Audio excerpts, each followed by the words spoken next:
e o teu povo canta. Sim ao Rei dos Reis.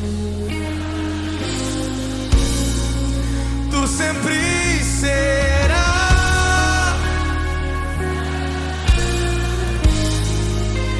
santo pra sempre.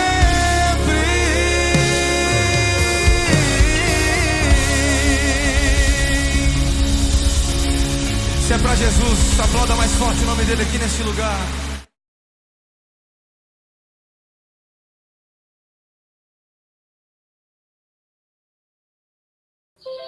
Bom dia, bom dia, bom dia. Tudo bem com vocês?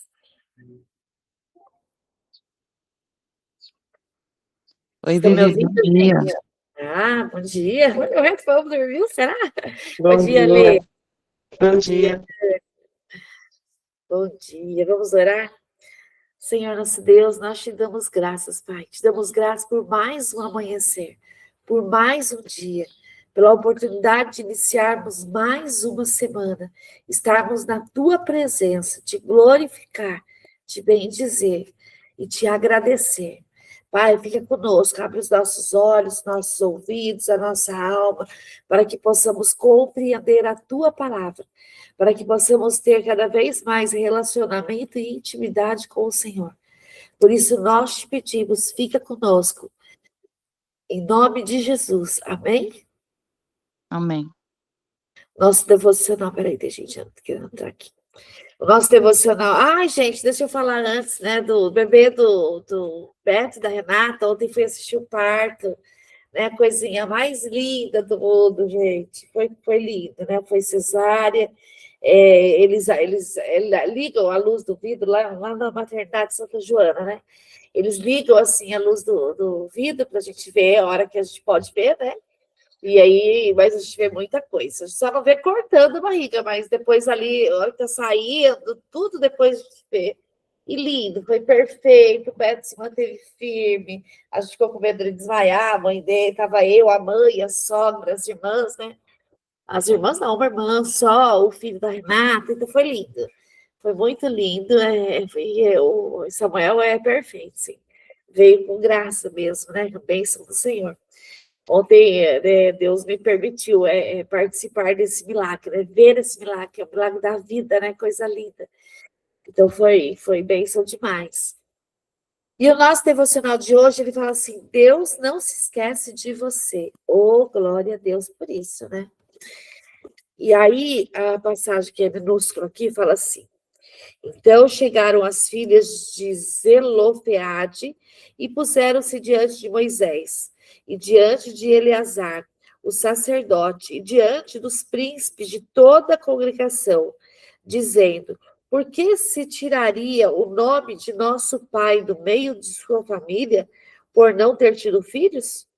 Dá-nos possessão entre os irmãos de nosso pai. Números 27, 1-4. Números é o nome do livro, né? Às vezes parece que Deus não nos ouve, ou até mesmo que ele se esqueceu da gente. Os dias passam, as promessas demoram e o coração começa a duvidar se há um lugar reservado para nós. Mas a história das filhas de Zelofeade prova uma coisa, Deus não se esquece de ninguém. Eu vou mandar para a Lê, o Beto acabou de mandar o pezinho do bebê. Vou mandar para a Lê aqui o devocional, porque ela não tem, se ela quiser acompanhar. Deus não se esquece de ninguém. Naquela época, mulheres não tinham direito à herança, mas essas 5 irmãs se levantaram com fé e coragem para dizer, dá-nos possessão entre os irmãos de nosso pai. Elas não estavam lutando por riqueza, estavam lutando por justiça, e Deus as ouviu. Pela primeira vez, a lei foi alterada, porque alguém teve fé para se levantar e requerer os seus direitos. Talvez você olhe ao redor e pense, todo mundo foi lembrado, menos eu. Mas, não, Deus não esqueceu o seu nome, o seu clamor, nem as promessas que te fez. Só está preparando o cenário certo para te honrar no tempo certo.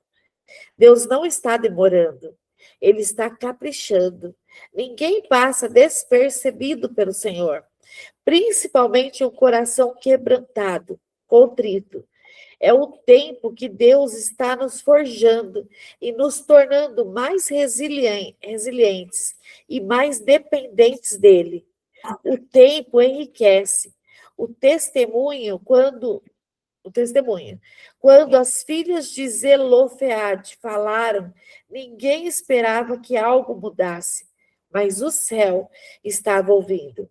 E o que era impossível virou decreto divino. Hoje, lembre-se, você não ficou para trás, nem foi esquecido. O nome está na lista, o que é seu está guardado. E quando Deus decide liberar, ninguém pode impedir. Declaração de fé. Deus não se esqueceu de mim. Ele sabe o meu nome, conhece a minha história e tem reservado o que é meu no tempo perfeito. Eita, amém? Glória a Deus por isso, né? Deus nunca se esquece da gente. Eu gosto muito de dizer, inclusive eu falei isso ontem lá na ansiedade, o pessoal estava super nervoso lá, porque não começava, atrasou 1 hora, era para ter começado às 11, né? E na verdade começou meio-dia, o parto estava planejado para 11 horas da manhã, ele nasceu meio-dia e 16, e aí todo mundo super ansioso, super ansioso. E eu disse lá para eles assim: o relógio de Deus não é igual ao nosso. Tudo acontece no tempo de Deus. Deus não se esquece de nós, em nenhum momento. Mas a palavra aqui, ele está dizendo assim: antigamente, só quem tinha direito à herança eram os filhos homens. Mas Zelofeade só teve 3 filhas mulheres. E agora? Ele morreu. O que seria delas? Então, elas reivindicam o direito de ter a posse, poder falar possessão, aqui é da posse. Né? Então, há momentos em que o silêncio de Deus dói, mais do que dor, mais do que a dor em si. O tempo passa, as promessas parecem que estão suspensas, o coração começa a sussurrar, perguntas perigosas. Será que Deus me ouviu? Será que Deus me viu? Será que ele lembrou de mim? Ou, né, será que ele se esqueceu de mim? Mas a história das filhas de Zelofeade nos ensina algo muito precioso. Deus nunca se esquece de um nome. Deus nunca se esquece de um nome escrito em seu coração. Se o nosso nome estiver escrito no coração do Senhor, ele não se esquece de nós. Aquelas mulheres, elas viviam em um sistema que não se favorecia. Não havia precedentes, não havia garantias, não havia espaço. Não é como é hoje. Elas não tinham espaço.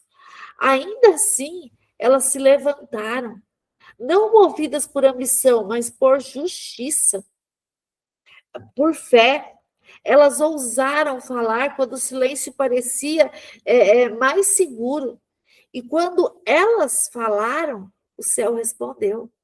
O mais lindo dessa história é que Deus não apenas ouviu, ele mudou a lei. Olha isso. O que era impossível, se torna decreto divino. Isso revela que Deus não está preso a sistemas humanos, a tradições, a limites que são impostos por outras pessoas. Quando a fé se levanta, o céu se move. Deus, ele pode fazer infinitamente mais daquilo que pedimos. Talvez hoje, você que está aqui comigo no devocional, você se sinta invisível, como se todos tivessem sido lembrados, menos você. Mas a palavra lá afirma: Deus não se esqueceu do seu nome. Deus não se esqueceu do seu clamor, nem das promessas que ele mesmo fez. O atraso não é esquecimento, é o tempo certo. O silêncio de Deus não é ausência. Muitas vezes ele está preparando. Está no momento da preparação, ainda não está pronto, ainda não está a ponto. Deus usa o tempo para nos forjar, para nos fortalecer, para nos tornar mais dependentes dele.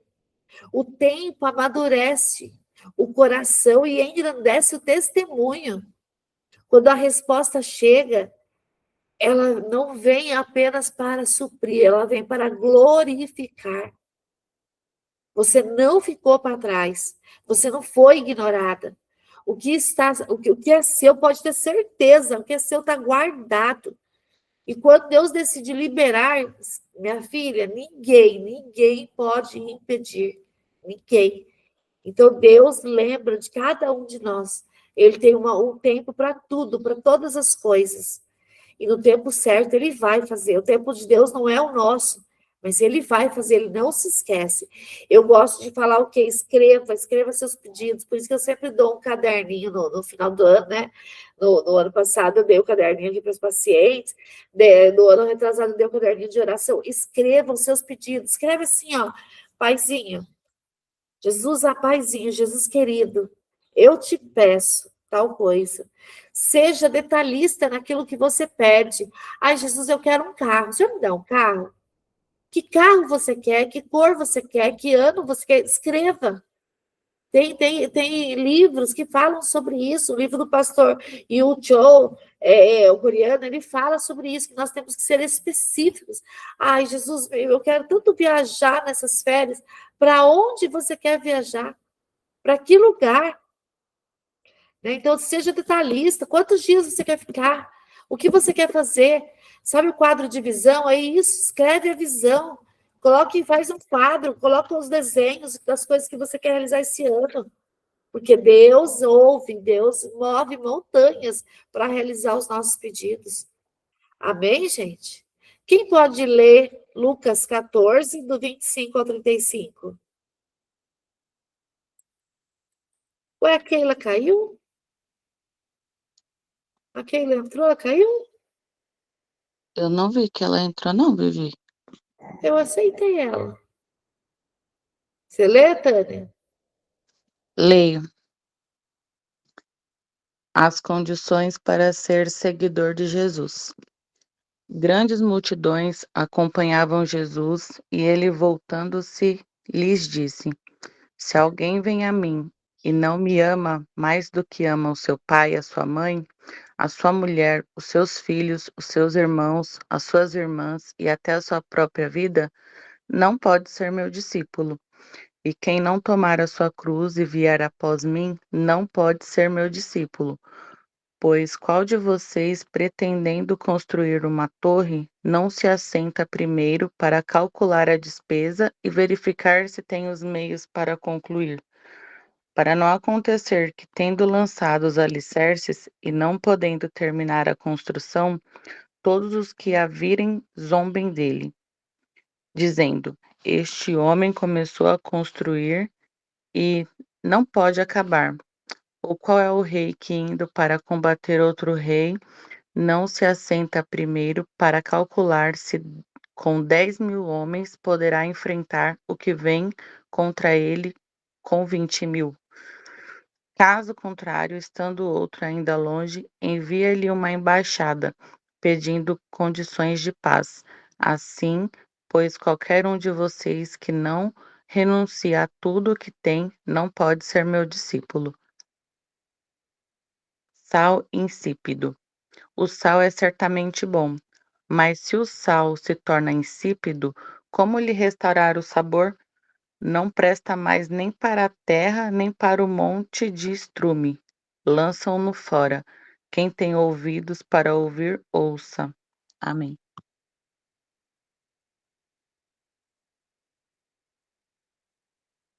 Amém. Eu estou aqui mandando mensagem para a Keila para ela entrar de novo. Ela deve ter caído. Deixa eu deixar a página aberta no celular, que aí eu consigo ver se ela entrar.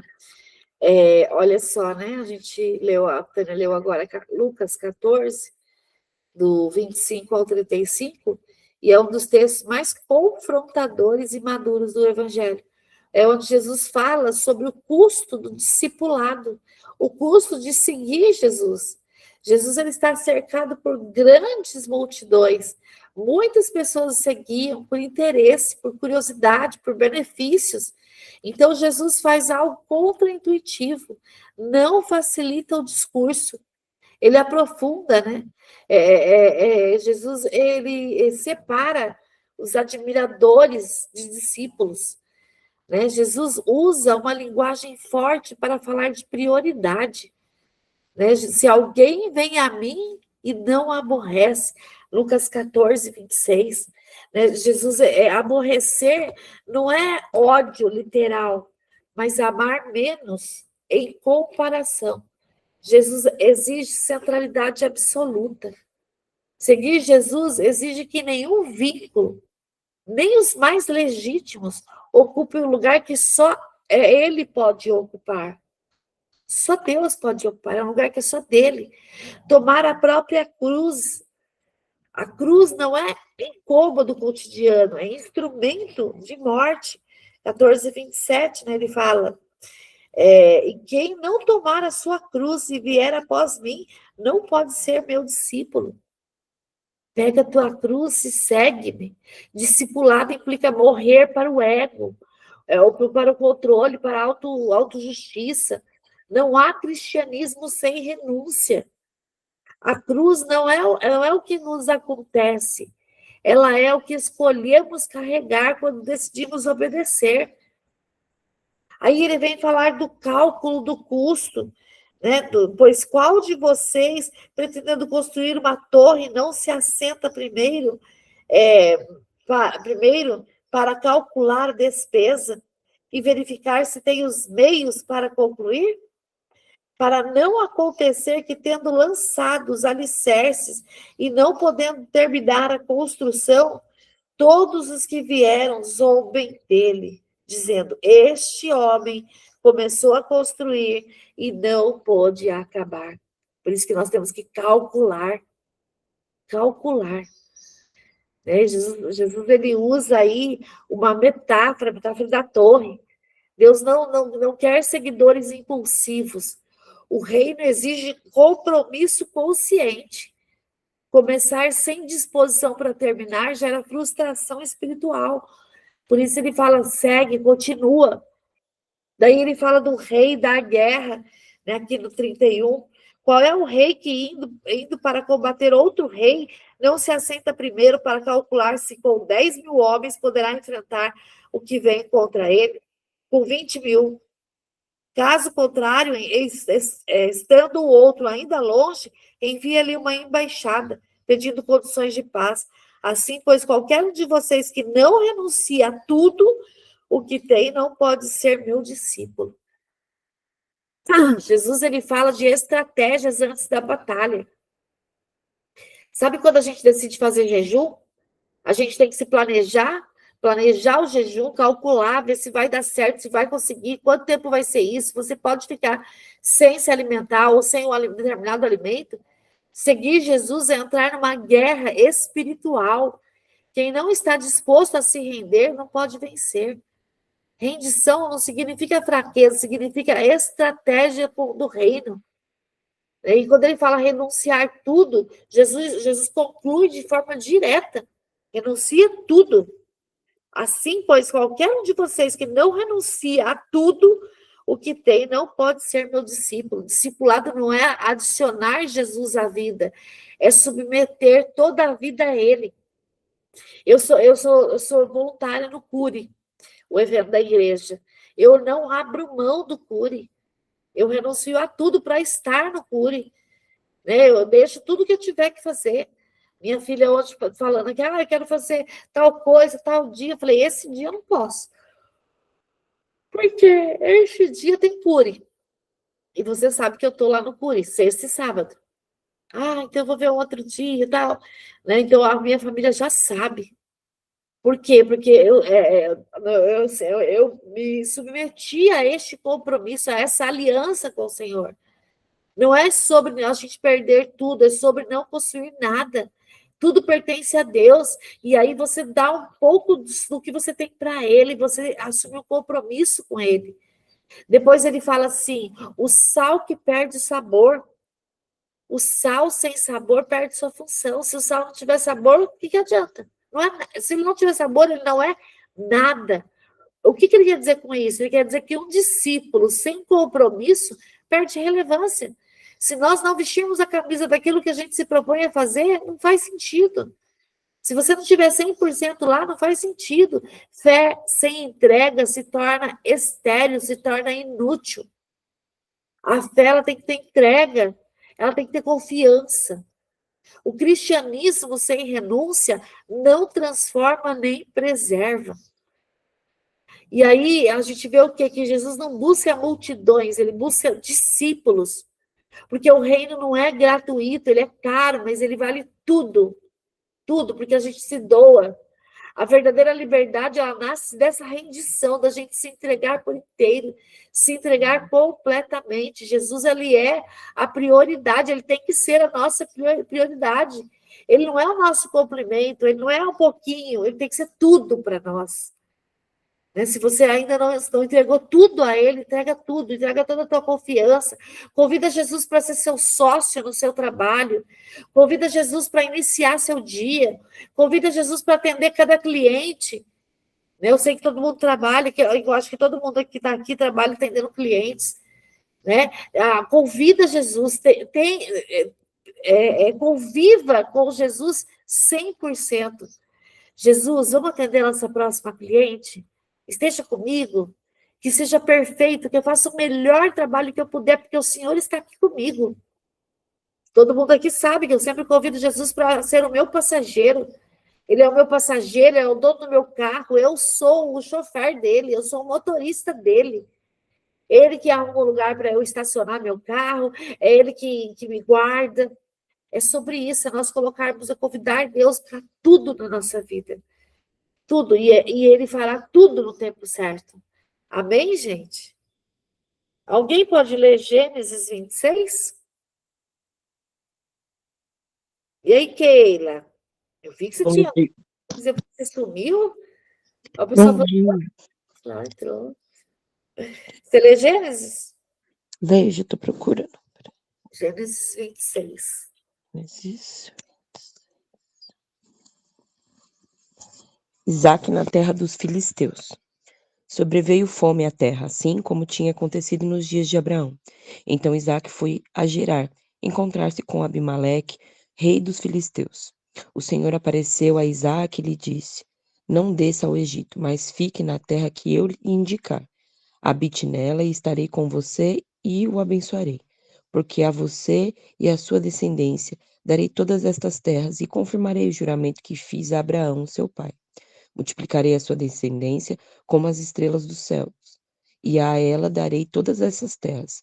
Na sua descendência serão benditas todas as nações da terra, porque Abraão obedeceu a minha palavra e guardou os meus mandamentos, os meus preceitos, os meus estatutos e as minhas leis. Isaque, pois, ficou em Gerar. Quando os homens daquele lugar perguntaram a respeito de sua mulher, ele disse: é minha irmã. Ele tinha medo de dizer é minha mulher, porque pensava assim: os homens do lugar me matarão por causa de Rebeca, porque ela é muito bonita. Depois que Isaque havia permanecido ali por muito tempo, Abimeleque, rei dos filisteus, olhou por uma janela e viu que Isaque acariciava a Rebeca, sua mulher. Então Abimeleque chamou Isaque e lhe disse: é evidente que ela é sua mulher. Como é que você disse que ela era sua irmã? Isaque respondeu: é que eu pensei que poderiam me matar por causa dela. Então Abimeleque disse: o que é isso que você fez conosco? Facilmente alguém do povo poderia ter se deitado com a sua mulher, e você teria trazido culpa sobre nós. Então Abimeleque deu esta ordem a todo o povo: quem tocar neste homem ou na sua mulher, certamente morrerá. Isaque semeou naquela terra, e no mesmo ano recolheu 100 por um, porque o Senhor o abençoava. Ele enriqueceu, continuou prosperando, ficou riquíssimo. Tinha ovelhas e bois e grande número de servos, de maneira que os filisteus tinham inveja dele. E por isso lhe entulharam todos os poços que os servos do seu pai haviam cavado, nos dias de Abraão, enchendo-os de terra. Abimeleque disse a Isaque: saia da nossa terra, porque você já é muito mais poderoso do que nós. Então Isaque saiu dali e se acampou no vale de Gerar, onde ficou morando. Isaque tornou a abrir os poços que haviam sido cavados nos dias de Abraão, seu pai, porque os filisteus os haviam entulhado depois da morte de Abraão, e lhes deu os mesmos nomes que o seu pai já lhes havia dado. Os servos de Isaque cavaram no vale e acharam um poço de água nascente, mas os pastores de Gerar entraram em conflito com os pastores de Isaque, dizendo: esta água é nossa. Por isso, Isaque chamou o poço de Ezeque, porque entraram em conflito com ele. Então cavaram outro poço, e também por causa desse houve conflito. Por isso recebeu o nome de Sitna. Partindo dali, Isaque cavou ainda outro poço, e como por esse não houve conflito, deu-lhe o nome de Reobote, ele disse, porque agora o Senhor abriu espaço para nós e vamos prosperar nesta terra. Dali Isaque foi para Berseba. Na mesma noite, o Senhor lhe apareceu e disse: eu sou o Deus do seu pai Abraão. Não tenha medo, porque eu estou com você. Eu abençoarei e multiplicarei a sua descendência por amor de Abraão, meu servo. Então Isaque levantou ali um altar e, tendo invocado o nome do Senhor, armou a sua tenda, e os servos de Isaque abriram ali um poço. Isaque faz aliança com Abimeleque. Abimeleque, seu amigo Austaque e Ficol, comandante do seu exército, saíram de Gerar para encontrar Isaque. Isaque perguntou: por que vocês vieram à minha presença, se me odeiam e me expulsaram do meio de vocês? Eles responderam: vimos claramente que o Senhor está com você. Então pensamos que seria bom se houvesse um juramento entre nós e você. Queremos fazer uma aliança com você. Você jura que não nos fará mal, assim como nós também não fizemos nenhum mal a você, mas fizemos somente o bem e o deixamos ir em paz. Você é agora o abençoado do Senhor. Então Isaque lhes deu um banquete e comeram e beberam. Levantando-se de madrugada, juraram de parte a parte. Isaque os despediu e eles se foram em paz. Naquele mesmo dia vieram os servos de Isaque e, dando-lhe a notícia do poço que tinha cavado, lhe disseram: achamos água. Ao poço Isaque deu o nome de Sebá.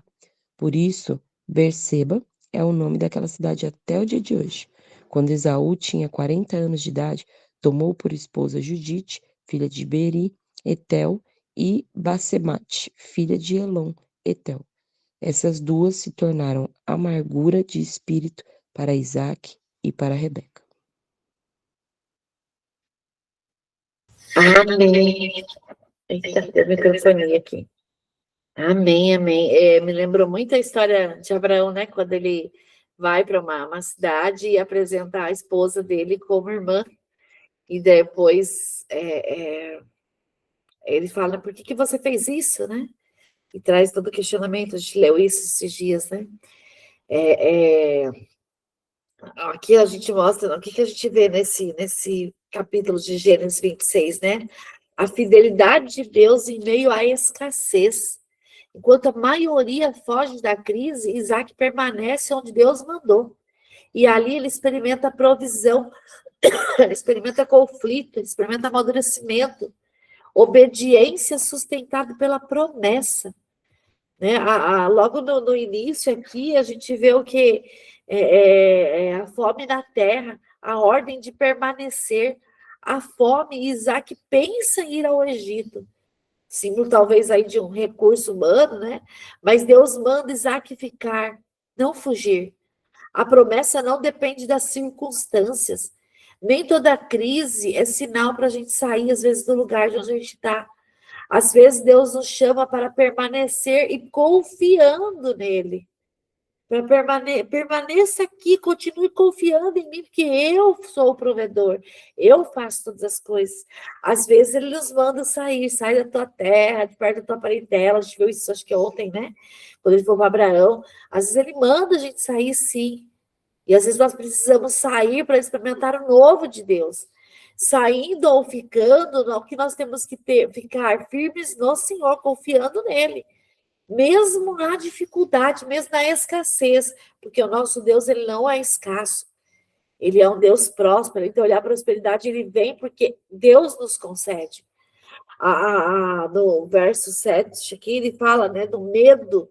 O medo leva à repetição de erros, de novo, mesmo erro, novamente. Né? Olha lá, Isaac, pois, ficou em Gerar. Quando os homens daquele lugar perguntaram a respeito de sua mulher, ele disse, é minha irmã. Ele tinha medo de dizer, é minha mulher, porque pensava assim, os homens do lugar me matarão por causa de Rebeca, porque ela é muito bonita. A mesma história que a gente já viu que aconteceu com Abraão. De novo a história se repetindo. Né? Isaac mente sobre Rebeca, ele repete o erro de Abraão. Medo não tratado não nos faz repetir padrões. E nós não precisamos repetir padrão. Nós não precisamos repetir o que os nossos avós, o que os nossos pais fizeram. Nossa história é nossa. Nós podemos fazer diferente, nós podemos quebrar esse ciclo. A promessa ela não elimina a fragilidade humana. Deus ele sempre, sempre será fiel, mesmo quando nós repetimos os mesmos erros. Ele não se afasta da gente, mas ele não nos chama para continuar errando, pelo contrário. Ele nos chama para curar o medo. Não para escondê-lo, mas para curar o medo. E para falar assim, filho, confia, eu estou contigo. Apresenta ela como tua mulher. Por quê? Porque quando a gente decide ser fiel, quando a gente decide ser verdadeiro, Deus nos faz prosperar. Pode estar num lugar onde está passando fome, mesmo em meio à fome. Deus nos faz prosperar. Isaac semeia e colhe 100 vezes mais. Olha isso. Isaac semeou naquela terra, no verso 12, 26, 12. E no mesmo ano recolheu 100 por um, porque o Senhor o abençoava. Ele enriqueceu, ele continuou prosperando, ficou riquíssimo. Tinha ovelhas, bois, grande número de servos, de maneira que os filisteus tinham inveja dele. Olha isso, olha a prosperidade. A prosperidade ela é resultado de obediência, não do ambiente, mas de você obedecer aquilo que Deus tem te chamado para fazer. A bênção de Deus ela é visível e ela incomoda. Ela incomoda outras pessoas. Quando Deus prospera alguém, nem todos vão celebrar, porque a inveja é prova de crescimento. Sempre vai ter pessoas com inveja. Mas Deus vai fazer você prosperar se você obedecer a Ele. Se Ele falar para você sair de um lugar e para outro, vai. Se Ele permitir para você permanecer, permaneça, mesmo em meio a dificuldades, porque Ele vai te fazer prosperar. Depois ele fala dos poços entulhados, dos conflitos. Os filisteus entulham os poços de Abraão. Olha isso, né? Vai lá, cadê aqui, ó, no 26, 15. Do 15 até o 22 ele vai, mais ou menos. Ele fala aqui, né? E por isso lhe entulharam todos os poços que os servos de seu pai haviam cavado nos dias de Abraão, enchendo-os de terra. Abimeleque disse a Isaac, saia da nossa terra, porque você já é muito mais poderoso do que nós. Me soa uma inveja aí, né? Então Isaac saiu dali e se acampou no vale de Gerar, onde ficou morando. Isaac tornou a abrir os poços que haviam sido cavados nos dias de Abraão, seu pai, porque os filisteus os haviam entulhado depois da morte de Abraão, e lhes deu os mesmos nomes que o seu pai lhe tinha dado. Os servos de Isaac cavaram no vale e acharam um poço de água nascente. Mas os pastores de Gerar entraram em conflito com os pastores de Isaac, dizendo, esta água é nossa. Por isso Isaac chamou o poço de Ezeque, porque entraram em conflito com ele. Então cavaram outro poço, e também por causa desse houve conflito. Por isso recebeu o nome de Sitina. Partindo dali, Isaac cavou ainda outro poço, e como por esse não houve conflito, deu o nome de Reobote. Ele disse, porque agora o Senhor abriu espaço para nós, e vamos prosperar nessa terra. Poços representam herança espiritual. Né? Há pessoas que tentam bloquear aquilo que Deus liberou para você. Mas não gaste energia brigando por poços antigos. Cave novos poços até que Deus te dê espaço, até que Deus te faça prosperar. Deus, ele sempre confirma a promessa. Deus aparece novamente para Isaac. Deus reafirma promessas em meio a conflito. O altar vem antes da expansão. Antes de crescer externamente, cultive o altar. Internamente, o altar dentro do seu coração. Tenha paz mesmo com os seus inimigos. Abimeleque procura Isaac para fazer aliança. Quem tentou expulsar agora reconhece a bênção. Olha só, né? Abimeleque, que era contra Isaac, que eu até falei, sentiu uma certa inveja. Agora ele procura Isaac porque ele quer fazer uma aliança.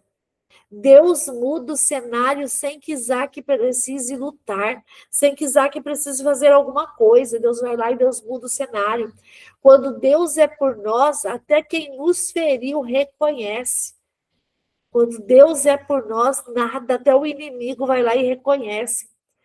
E daí, aí para finalizar, ele fala da dor com Esaú. Esaú se casa com mulheres hititas. Tá aqui no 34, ó. Não, mas logo no finalzinho. Quando Esaú tinha 40 anos de idade, tornou por esposa Judite, filha de Bere, o Eteu, e Besamate, filha de Elon, Eteu. Essas duas se tornaram amargura de espírito para Isaac e para Rebeca. Esaú casa-se com essas mulheres hititas. Escolhas desalinhadas trazem tristeza para os pais.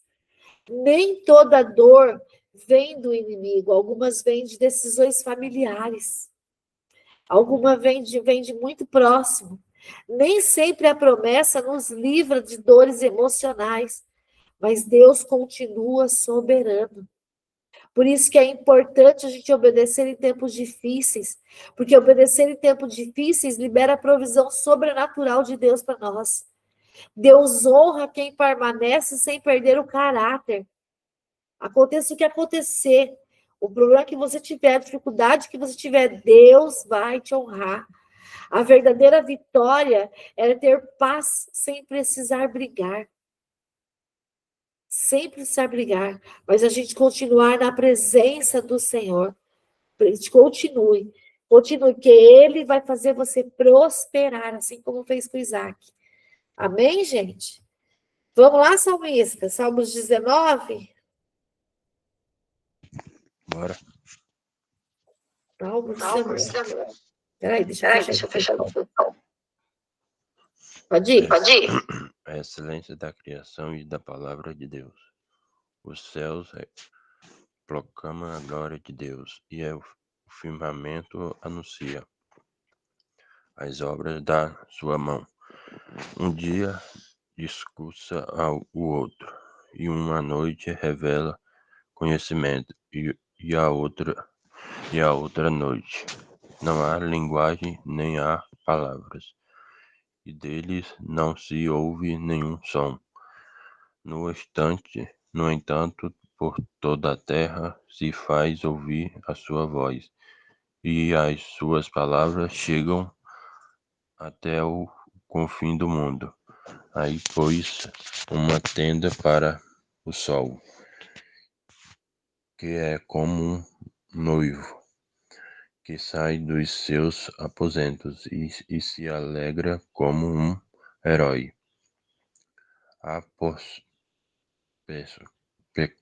Percorrente o seu caminho, princípio numa extremidade dos céus, e até a outra vai o seu percurso, e nada pode se esconder do seu calor. A lei do Senhor é perfeita e restaura a alma. O testemunho do Senhor é fiel e dá sabedoria aos simples. Os preceitos do Senhor são rentos e alegram o coração. Os mandamentos do Senhor é puro e ilumina os olhos. Os termos do Senhor é límpido e permanecem para sempre. Os juízos do Senhor são verdadeiros e todos igualmente justos. São aqueles que são mais desejáveis do que ouro, mais do que muitos ouros depurado, e são mais doces do que o mel, e destila dos favores. Além disso, por ele se adormecem o teu servo, em os guarda a grande recompensa. Quem há que possa discernir as suas próprias faltas? Observe-me das que me são ocultas, também das soberbas guarda o teu servo, que ela não me domine. Então serei irrepreendível e ficarei livre de grandes transgressões. As palavras dos meus lábios e eu medita do meu coração sejam agradáveis à tua presença. O Senhor é a rocha e a minha redentor, o meu. Amém. Amém. Desculpa. Amém, amém. Eu acho tão lindo os salmos, né? E esse é um salmo muito bonito, porque ele revela Deus na criação, na palavra e no coração humano. O Salmo de Davi, ele vem com 3 momentos claros. Deus se revela na criação, Deus se revela na lei, na palavra, e Deus se revela no interior do homem, no interior do ser humano. Deus fala o tempo todo. A questão é se estamos ouvindo Deus. Deus fala pela criação, se vocês quiserem marcar, ó, na minha Bíblia eu já tinha anotado, né? Quando a gente olha do 1 ao 6, Deus fala pela criação. Né? Através da criação, ele está falando conosco. Ele diz assim: os céus proclamam a glória de Deus. A criação, ela é o testemunho silencioso e contínuo. Não há barreiras de idioma para a revelação de Deus. Antes de Deus falar por palavras, ele fala por ordem, por beleza, por constância. Olha para os céus, olha para o mar, olha para as plantas.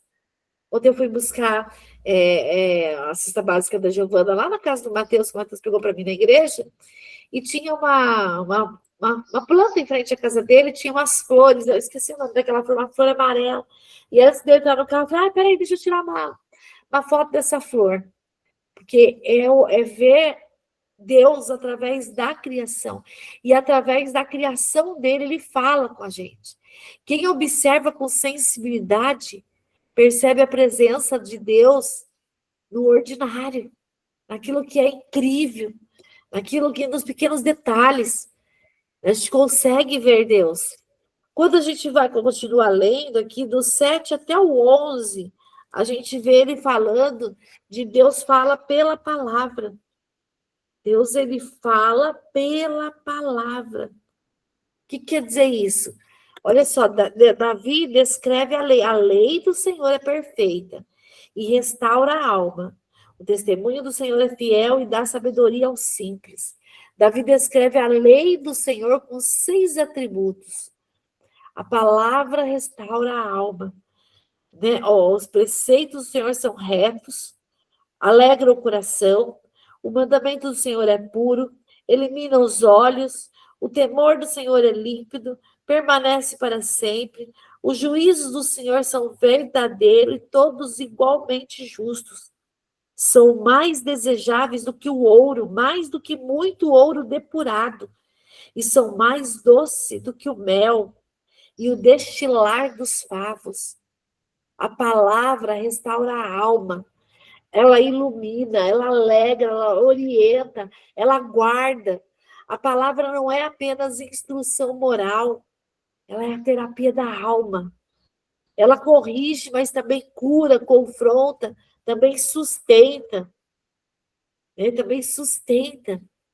A palavra, ela fala conosco. Do 12 até o 14, esse finalzinho aqui, ó, é Deus falando ao coração. Então, aqui Deus fala ao coração. E olha só,